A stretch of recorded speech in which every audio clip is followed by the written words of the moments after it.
আসসালামু আলাইকুম সম্মানিত রিয়াজ, আশা করি সকলেই ভালো আছেন। ইনশাল্লাহ আপনাদের দোয়ায় আমিও ভালো আছি। আওয়ামী লীগ সরকার পতনের পর থেকে শুরু হয়েছে একটা বিষয়, গ্যাঞ্জাম। এই সরকারকে বাংলাদেশের মানুষকে একটা বিভ্রান্তের মধ্যে পালিয়ে দিতে চাইতেছে। সেটা হলো ক্ষমতা থেকে যাওয়ার পরপরই বিভিন্ন বাজারে, বিভিন্ন দোকানে এই যে একটা রদ বদলের পালা শুরু হয়েছে।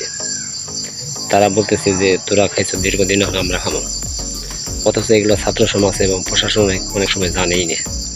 এই যে কার্যক্রমগুলো করতেছে, এগুলা কে করতেছে, এগুলা কারা করে? সাধারণ পাবলিক তো এগুলো করে না। এগুলো তো সাধারণ পাবলিকের করার কথা না।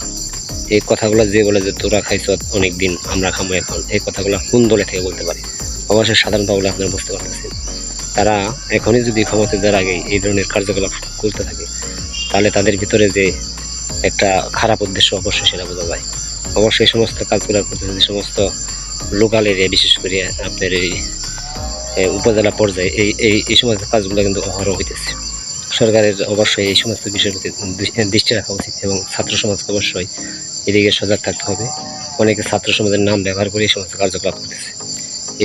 এদেরকে অবশ্যই প্রতিহত করতে হবে, তা নাহলে কিন্তু পরবর্তীতে সেই আগের মতো আর পর্যায়ে ফিরে যাবে। একজনের কাছ থেকে না যদি আরেকজনের কাছে, এই এক শয়তানের কাছ থেকে দেশ ফেরত হয় না, যদি আরেক শয়তানের কাছে দেশ দেওয়া হয়, তাহলে তো আর হলো না। তাহলে লাভ কি হলো ছাত্র সমাজের? এদিকে অবশ্যই ছাত্র সমাজের খেয়াল রাখা উচিত। আসসালামু আলাইকুম।